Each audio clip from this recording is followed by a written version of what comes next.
नमस्कार, देश की बात में आपका स्वागत है। मैं हूं अदिति राजपूत। दिल्ली के मेहरौली इलाके से हम शुरुआत कर रहे हैं, जहां पर पिछले 5 दिनों से अतिक्रमण हटाने की कार्रवाई चल रही है। लोगों की सालों की मेहनत की कमाई, सपनों का घर, दुकानें एक झटके में जमींदोज कर दिए गए। हालांकि अब एक बड़ी राहत की खबर आई है। दिल्ली हाईकोर्ट ने 16 फरवरी तक मेहरौली में बुलडोजर की जो कार्रवाई है उस पर रोक लगा दी है। दिल्ली हाईकोर्ट ने कहा है कि विकास सदन में डीडी अधिकारी और जो फ्लैट के मालिक हैं वो दोपहर 3:30 बजे आपस में बैठक करें। दिल्ली हाईकोर्ट ने यह भी कहा है कि बैठक में फ्लैट के मालिक डीडी अधिकारियों को फ्लैट के जो मालिकाना हक से संबंधित दस्तावेज हैं, जो कागजात हैं, वो दिखाएंगे। डीडी अधिकारी उन पर अब फैसला लेंगे। दिल्ली हाईकोर्ट में मामले की सुनवाई 16 फरवरी को अब होगी। इससे पहले मेहरौली में 5वें दिन अगर आज की बात की जाए तो आज भी डीडीए का अतिक्रमण हटाने का अभियान जो है वो जारी रहा, जिसके चलते लोगों की चीख पुकार भी सुनी गई, लोगों के जो बेबसी है वो भी देखने को मिली। तो करीब दर्जन भर मकान और दुकानें जो हैं उन्हें आज जमींदोज कर दिया गया और सवाल उठता रहा कि क्यों ये अतिक्रमण अभियान चल रहा है और झटके में कैसे लोग सड़कों पर आ गए। एक रिपोर्ट आपको दिखाते हैं। हम लोगों ने को जाड़ के रख दिया। सीमा सलूजा ने 10 साल पहले मेहरौली चौक की ये दुकान 12 लाख रुपए में खरीदी थी। अब पता चल रहा है कि दुकान डीडीए की जमीन पर थी। पति और पत्नी पर मानो मुसीबत का पहाड़ टूट पड़ा हो। यहाँ दुकान टाइप करते हैं हम लोग, पता नहीं कैसे कैसे बनाया हम लोगों ने। हमारे बच्चे पढ़ रहे हैं अभी पेपर से, हमारे बच्चों की एजुकेशन रह जाएगी, हमें तो यही टेंशन खाई जा रही है। हमने खरीदी थी। सीमा सलूजा की दुकान चली गई और बलसाला मनोज के 2 फ्लैट्स। बिल्डिंग की लाइट पहले ही काटी जा चुकी है। बुलडोजर उनके फ्लैट्स की ओर लगातार बढ़ रहा है। अब आनन फानन में वो अपना बचा सामान समेट रहे हैं। रजिस्ट्री के कागजात लिए कोर्ट से लेकर डीडीए तक गए, लेकिन सब बेकार। इसकी रजिस्ट्री हुई थी, इनकी लोन हुआ था, nationalised bank, Punjab national bank से इनके लोन दिए थे। इसकी रजिस्ट्री का खुद एनओसी मैंने डिफरेंट ऑफिस में जाके यहाँ का जो प्रॉपर्टी जो डॉक्यूमेंटेशन जो करता उसकी जो एजेंट के थ्रू में मैंने खुद ईच एंड एवरी ऑफिस में जाके सारा डॉक्यूमेंट सबमिट करने के बाद में मुझे बैंक ने लोन अप्रूव किया है। लोन इसलिए हमने जो अप्रूव किया था क्योंकि ये प्रॉपर्टी अगर कोई 420 का है, अगर कोई प्रॉपर्टी ठीक नहीं, उनका चेन ठीक नहीं, ऑफकोर्स हमें लोन तो मिलेगा नहीं। जब एक नेशनलाइज्ड बैंक मुझे पास करके आज ऑन डेट में मेरा कटिंग भी चल रहा है, मुझे ये मिल समझ उसको ट्रस्ट नहीं करेगा। More over I paid all the stamp duty की हमारे पास में, हमारे एड्रेस में, हमारा पता में सब कुछ आ जाता है। और इस जो प्रॉपर्टी के अंदर में क्लियरली लिखा this land belongs to government of India and they have purchased from the government of India. Mehrauli में भारी तादाद में पैरामिलिट्री फोर्स और दिल्ली पुलिस तैनात है। धरने प्रदर्शन से लेकर कोर्ट का दरवाजा खटखटा चुके लोग अब हताश हैं। बुलडोजर 5वें दिन मुख्य सड़क से अब इन गलियों में आ गया है। 70 साल की रुकैया ने बुलडोजर घर के बाहर देखकर अपने को घर में बंद कर लिया है। ये आप देखिए कि ये रुकैया बेगम ने अपने को अंदर बंद कर लिया है। बुलडोजर आप देखिए कि उनके मकान के बाहर खड़ा है और अब जो है वो ये अतिक्रमण एक दूसरे फेज में प्रवेश कर गया है। विधवा पेंशन और किराए के सहारे रहने वाली रुकैया बेगम बदहवास हैं। कभी सरकार तो कभी पुलिस को कोस रही हैं। कहाँ जाऊँ बताइए आप लोग, किसके यहाँ जाके रोटी कोई देगा? दे रहा रोटी कोई मुझे है? या सड़क पर बैठ के भीख मांगो, एक में 2 रुपए भी कोई भिखारियों को नहीं देता आजकल। कौन देता है आजकल? बताइए आप मुझे, कोई है देने वाला? तोड़ने के लिए तो सारी पब्लिक इकट्ठा है। चला दिया बिल्डर, चलाओ तोड़ो, जब पैसा लगता है तब पता चलता। दरअसल डीडीए राजस्व विभाग के सीमांकन को आधार बनाकर 10 फरवरी से लगातार तोड़फोड़ की कार्रवाई कर रहा है। फिलहाल इस मामले पर बीजेपी और आम आदमी पार्टी के बीच राजनीति जमकर हो रही है, लेकिन लोगों को राहत अब भी नहीं मिल पा रही है। मेहरौली से सचिन गुप्ता के साथ रवीश रंजन शुक्ला, एनडीटीवी इंडिया। और हमारे साथ इस मुद्दे पर चर्चा करने के लिए 2 खास मेहमान जुड़ रहे हैं। महेश वर्मा है हमारे साथ, जो बीजेपी से हैं नेता, और सोमनाथ भारती हैं जो विधायक हैं आम आदमी पार्टी के। सोमनाथ जी, पहले मैं यहाँ पर आप ही के पास आना चाहूंगी।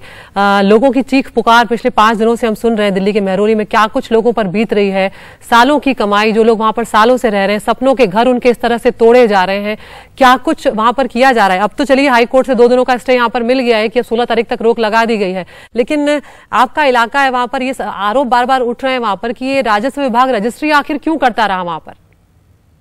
देखिए, सबसे बड़ी बात क्या है कि इस सारे डिमोलिशन एक्सरसाइज का जो आधार था डिमार्केशन रिपोर्ट, वो डिमार्केशन रिपोर्ट इन्होंने रेवेन्यू ऑफिस को मिसयूज करके बनाया।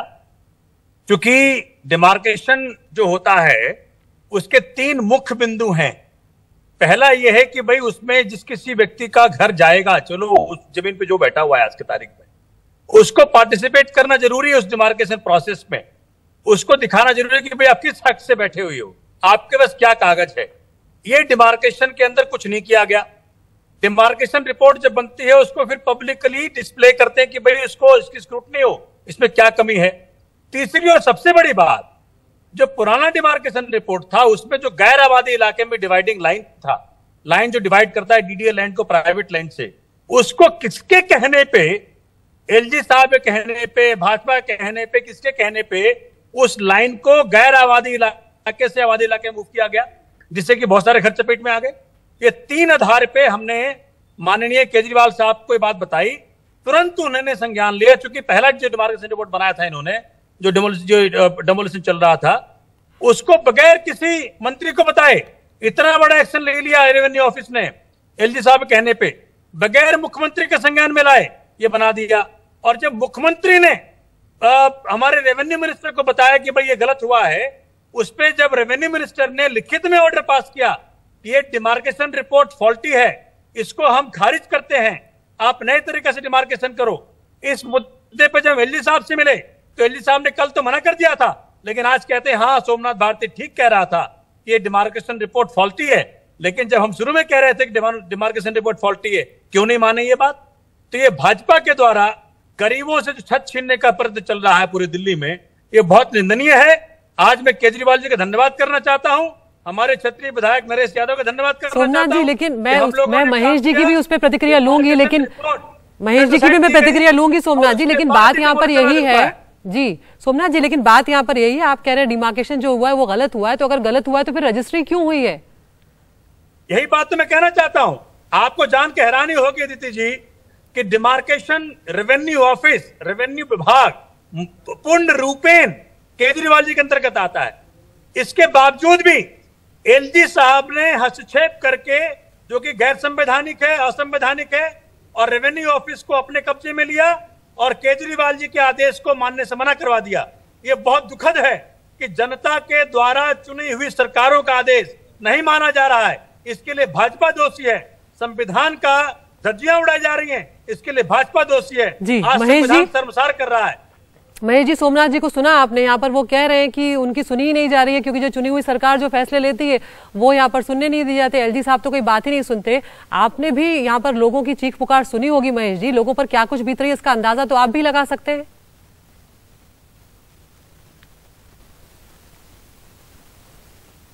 महेश जी सुन पा रहे हैं आप? महेश जी से हम दोबारा यहाँ पर जुड़ने की कोशिश कर रहे हैं, लेकिन ये जिस तरह से आमने सामने का खेल जो चल रहा है दोनों ही पार्टियों के बीच में, इससे कहीं ना कहीं दिक्कत साफ तौर पर ये आ रही है कि लोग जो हैं, जो सालों से यहाँ पर रह रहे हैं, वो कागज दिखा रहे हैं वहां पर, लेकिन बावजूद उसके कई लोगों को जबरदस्ती कॉलर पकड़कर वहां से बाहर कर दिया गया। ये तस्वीरें भी हमने देखी।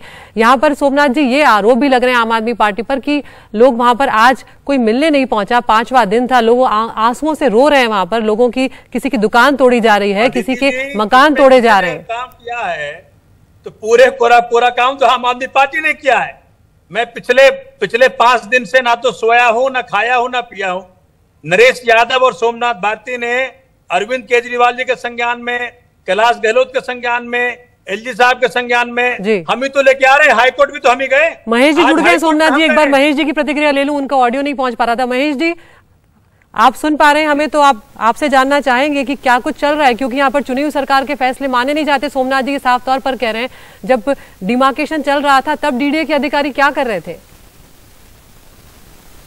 निश्चित रूप से दिल्ली की जनता को ये पता चलना चाहिए और एनडीटीवी के दर्शकों को भी पता चलना चाहिए कि ये किस तरह का घड़ियाली आंसू है, या सोमनाथ जी का हो, या अरविंद केजरीवाल जी का हो, या आम आदमी पार्टी का। 2015 में जो ऑर्डर आया और उसके तहत एक 2017 में जो कमेटी बनी, और उस कमेटी के बाद जो डिमार्केशन 2021 में हुआ, उसको इन्होंने कहीं कोर्ट में चैलेंज नहीं किया।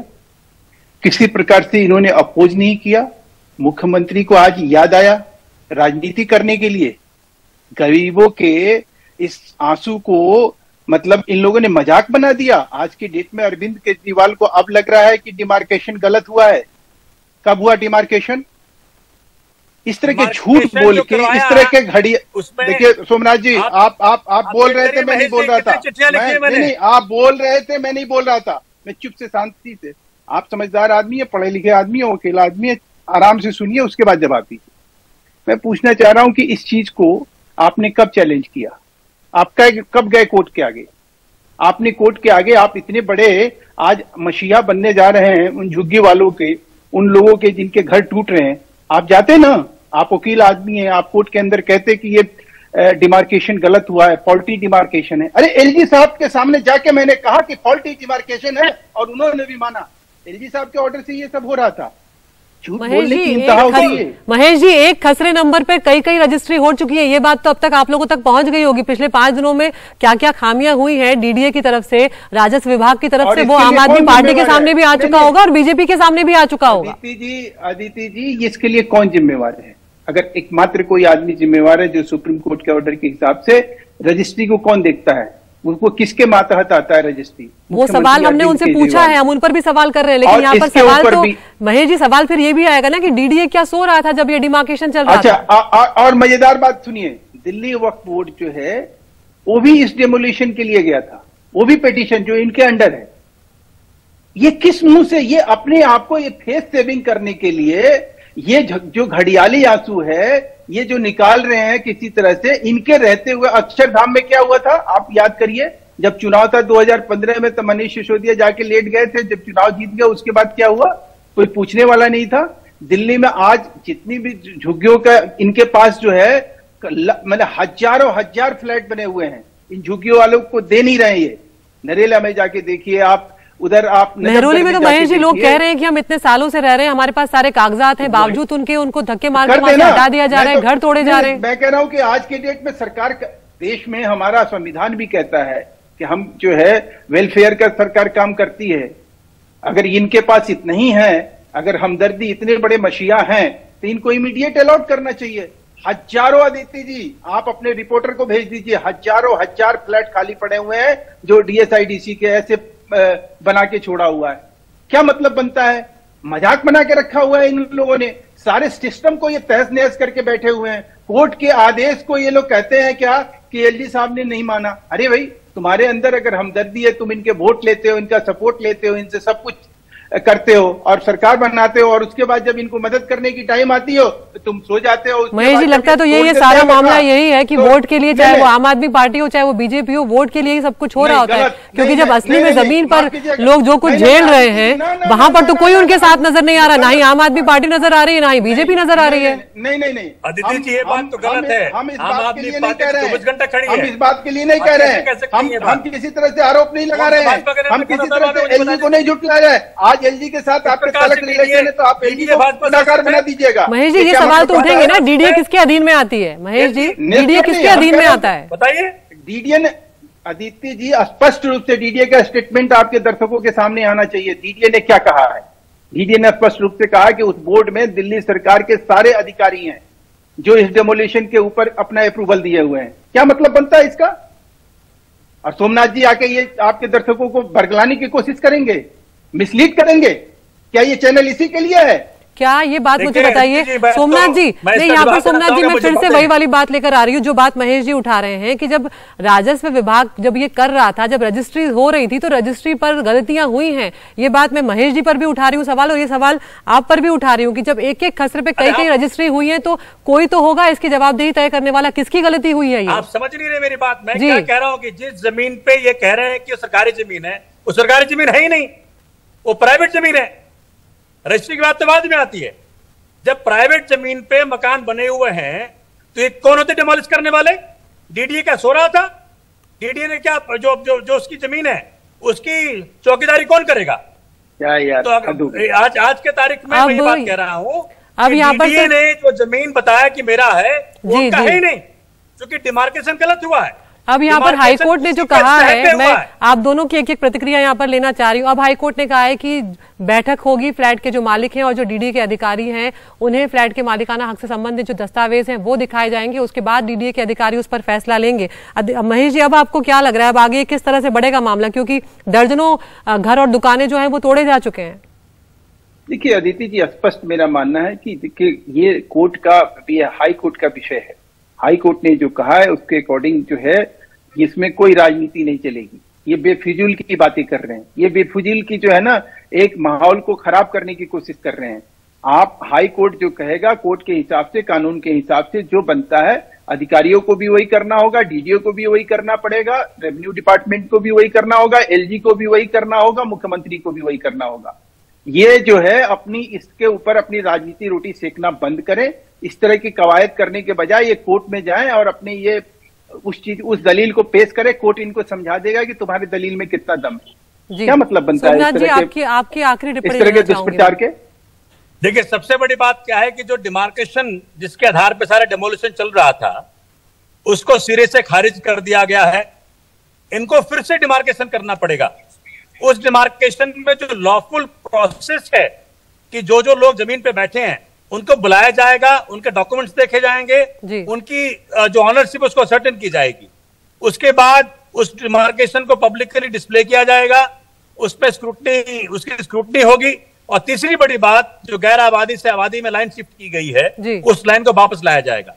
उसके बाद ही इसमें कोई फैसला ढंग से आ सकता है। और डीडीए को बात समझनी पड़ेगी कि रेवेन्यू ऑफिस का मालिक एलजी नहीं है, सीएम है। और सीएम की कहना डीडीए को मानना पड़ेगा, रेवेन्यू के अधिकारियों को मानना पड़ेगा।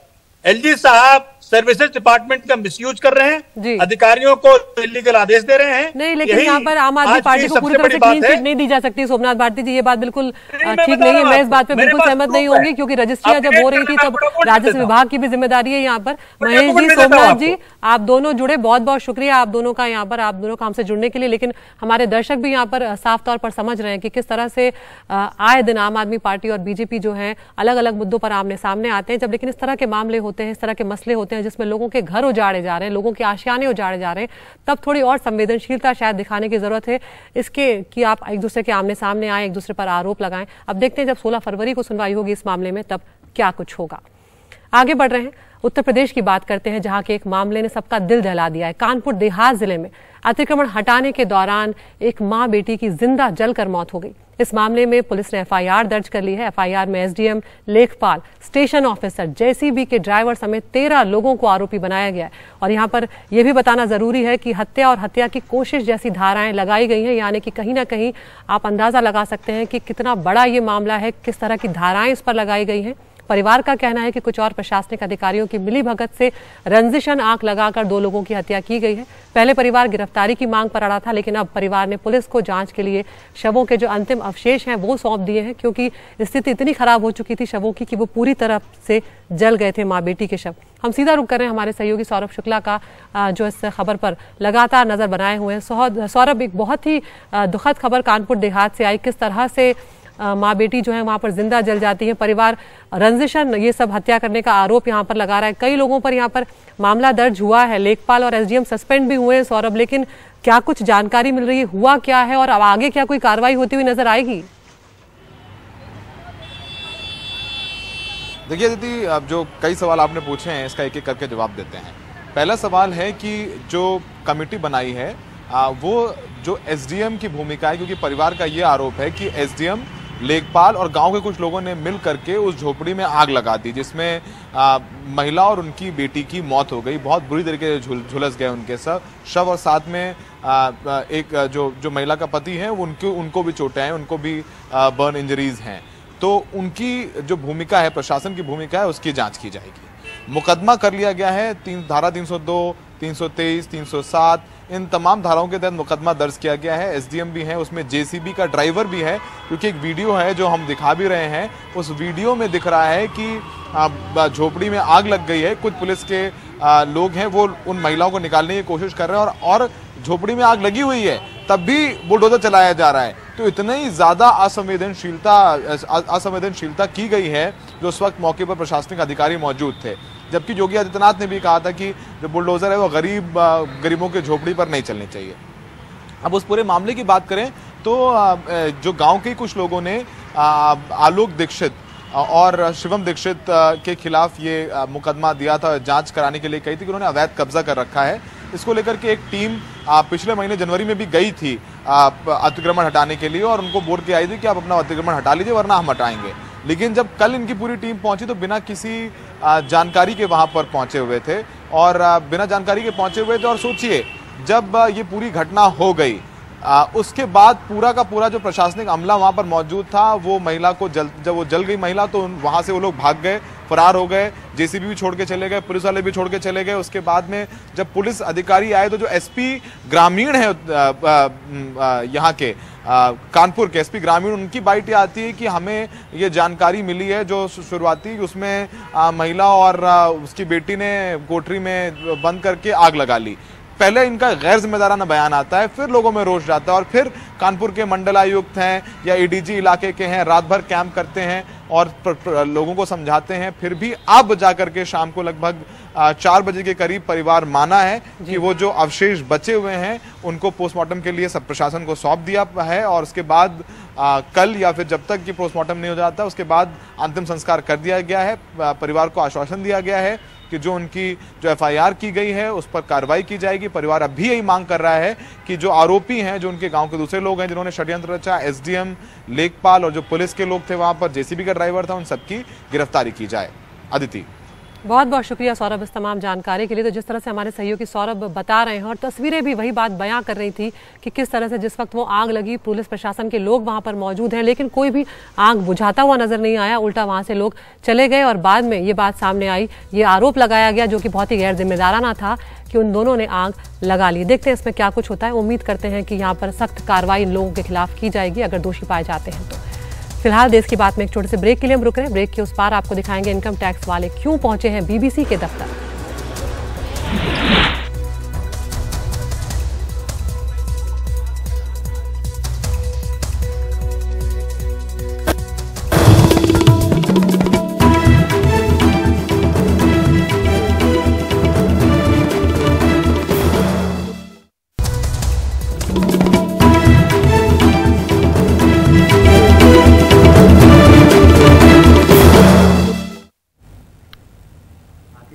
और अब खबर जो आज दिन भर सुर्खियां जिसने बटोरी है, बीबीसी के दिल्ली और मुंबई के दफ्तर में इनकम टैक्स विभाग ने सर्वे किया है। दिल्ली के कस्तूरबा गांधी मार्ग पर स्थित बीबीसी के दफ्तर में इनकम टैक्स की टीम सुबह 11:30 बजे पहुंची। सभी कर्मचारियों के फोन जब्त किए गए।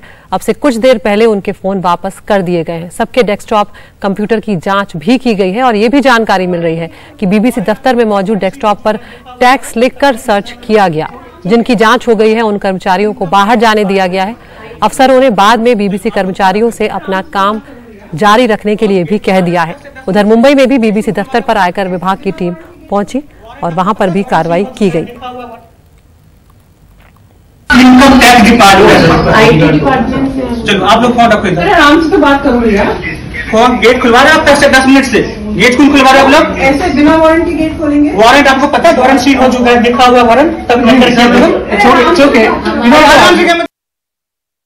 तो वो शुरुआती आपने देखा ये जब बहस हुई है, ये शुरुआत में जब इनकम टैक्स विभाग के अधिकारी जो हैं वो दिल्ली के दफ्तर में पहुंचे थे उस वक्त की बातचीत है। हमारे दो सहयोगी हमारे पास साथ यहाँ पर जुड़ गए हैं। सुनील सिंह है मुंबई से और मुकेश सिंह सेंगर हैं जो दिल्ली से जुड़ गए हैं।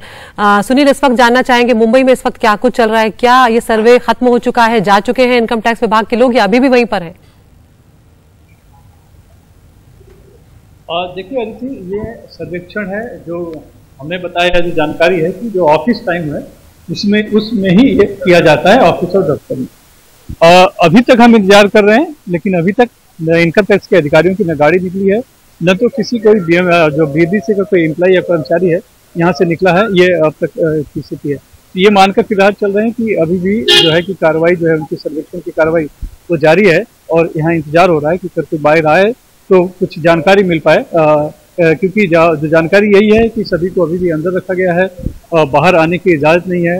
जब तक कि पूरा वो डाटा डंप नहीं कर लेते, पूरी कार्रवाई उनकी आज की खत्म नहीं हो जाती, तब तक सभी को वहीं अंदर ही रहने के लिए कहा गया है। तो फिलहाल यहाँ पर मुंबई की हम बात करें तो इंतजार किया जा रहा है कि कुछ अंदर से अपडेट मिल पाए या फिर कोई कर्मचारी एम्प्लॉय बाहर निकलने शुरू हो, या फिर क्या सभी के, जैसे कि दिल्ली में बताया गया कि सभी के फ़ोन वापस कर दिए गए हैं और बताया गया कि अपने काम पर वो अपना काम शुरू कर सकते हैं। लेकिन यहाँ पर चूंकि ये यहाँ पर न्यूज़ नहीं हुआ करता था, यहाँ डॉक्यूमेंट्री बनती है जो कि BBC स्टूडियो है यहाँ पर, और जो फाइनेंस ऑफिस है, अकाउंट का जो ऑफिस है, तो बहरहाल यहाँ पर जानकारी उस तरह की नहीं आई है। ये मानकर चला जा रहा है कि अभी भी अंदर सर्वेक्षण की कार्रवाई चल रही है। जी मुकेश, दिल्ली अब हम रुक करेंगे यहाँ पर। मुकेश, इस वक्त दिल्ली के दफ्तर में क्या कुछ चल रहा है, क्योंकि ये जानकारी आई कि टैक्स लिखकर, जिनके डेस्कटॉप जो थे वहां पर टैक्स लिखकर सर्च किया गया, वहां पर भी अभी भी टीम बनी हुई है? देखिए बिल्कुल अभी भी टीम यहाँ पर बनी हुई है। सुबह 11:30 बजे टीम यहाँ पर पहुँच गई थी। 7 घंटे का वक्त बीत गया है। उसके बाद अभी जो इनकम टैक्स के अधिकारी हैं वो अभी BBC के दफ्तर के अंदर हैं, और हालांकि जिन कर्मचारियों के फ़ोन उन्होंने लिए थे वो फ़ोन वापस कर दिए गए हैं और जो कर्मचारी हैं उन्होंने अपने काम करना शुरू कर दिया है। लेकिन अभी भी जो सर्वे है वो किया जा रहा है।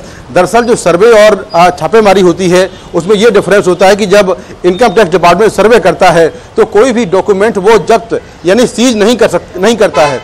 जब छापेमारी होती है तब जो है डॉक्यूमेंट्स या जो लैपटॉप वगैरह है वो सीज किए जाते हैं। तो अभी जो डॉक्यूमेंट्स वहाँ से मिले हैं या जो मोबाइल का डेटा है या लैपटॉप का डेटा है उसको इनकम टैक्स के अधिकारी ट्रांसफ़र कर लेते हैं अपने डेटा में, अपने जो उनके पास जो चीज़ें होती हैं, और उसके बाद फिर उसकी स्टडी होती है कि इन डॉक्यूमेंट्स में क्या कुछ है, जो यह डेटा मिला है इसमें और क्या कुछ हो सकता है। उसके बाद फिर आगे का जो एक्शन होता है वो होता है। तो आज जो है यहाँ पर सर्वे किया जा रहा है और सर्वे में क्या कुछ मिला है, क्या डेटा इकट्ठा किया गया है, उसमें क्या है ये हमें देखना होगा। लेकिन इनकम टैक्स डिपार्टमेंट की ओर से एक जो स्टेटमेंट जारी हुआ है उसमें कहा गया है कि ट्रांसफर प्राइसिंग रूल्स का उल्लंघन किया है BBC ने, और साथ में जो प्रॉफिट हुआ है उस प्रॉफिट को डाइवर्ट किया है बिना टैक्स चुकाए हुए। तो इस तरह के एलिगेशन लगाए हैं इनकम टैक्स डिपार्टमेंट ने। हालांकि BBC ने ट्वीट कर कहा है कि जो भी जांच चल रही है इनकम टैक्स डिपार्टमेंट की ओर से उस जांच में वो सहयोग कर रहे हैं, और ज़्यादा कोई डिटेल्स अभी फिलहाल या तो BBC की तरफ से या फिर इनकम टैक्स डिपार्टमेंट की तरफ से नहीं आए हैं। बिल्कुल, बहुत बहुत शुक्रिया आप दोनों सहयोगियों का, मुकेश आपका भी और सुनील आपका भी। तो दोनों ही दफ्तरों में, चाहे वो दिल्ली का दफ्तर हो BBC का, चाहे वो मुंबई का दफ्तर हो, दोनों में अभी भी इनकम टैक्स विभाग के अधिकारी जो है वो बने हुए हैं। उनका सर्वे अभी भी जारी है। हालांकि कर्मचारियों से काम करने के लिए कह दिया है। यहाँ ही एडिटर्स गिल्ड जो है उसने इस सर्वे को चिंताजनक बताया है और कहा है कि यह IT सर्वे प्रेस संस्थानों को डराने धमकाने की प्रवृत्ति का हिस्सा है। एक ब्रेक के लिए यहाँ पर रुक रहे हैं।